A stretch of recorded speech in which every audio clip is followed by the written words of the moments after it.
որ տրանսպորտային միջոցի վարորդը պետք է զիջի ճանապարհը։ Դե ինչ, նայում ենք խաչմերուկին։ Տեսանք խաչմերուկ, առաջին հերթին դիտարկում ենք 3 կարևոր հանգամանքներից որը կա։ Կարգավորող անձ կա այս խաչմերուկում։ Ոչ։ Լուսացույց կա։ Ոչ։ Երրորդը նշան կա։ Ոչ։ Հետևաբար այս խաչմերուկը հավասարազոր է, այսինքն օգտագործելու ենք աջից հարված կանոնը։ Ինչ է սա նշանակում, որ յուրաքանչյուր մեքենա իր ձախ կողմը համարում է ապահով, իր աջ կողմը վտանգավոր և խաչմերուկ դուրս չի գա այնքան ժամանակ, մինչև իր աջ կողմում կա որևէ մեքենա, որը կարող է գալ իրեն հարվածել։ Հետևաբար, եթե առաջինը խաչմերուկ մտնի այստեղ մեր կապույտ ավտոմոբիլը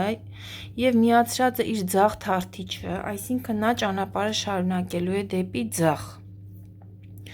Երբ խաչմերուկ մտնի իր աջ կողմից, կարող է կարմիր ավտոմոբիլը գա իրեն հարվածի։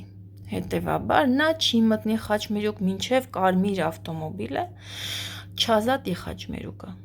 Ուստի առաջինը մեր կարմիր ավտոմոբիլը կմտնի խաչմերուկ և կգնա աջ, ինչպես միացրել է իր թարթիչը։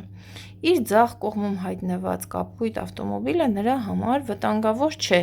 Նա չի համարում դա իրեն վտանգավոր, քանի որ ձախ կողմից է գալիս այդ մեքենան և նա շատ լավ այդ մեքենային տեսնում է, իրավիճակը տիրապետում է։ Հետևաբար, նա իր ճանապարհը կշարունակի առաջինը,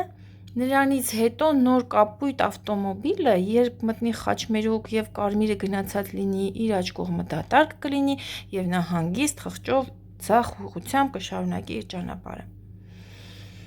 Հետևաբար, զիջող է հանդիսանալու կապույտ ավտոմոբիլը։ Պատասխան առաջին ստուգենք։ Ճիշտ է։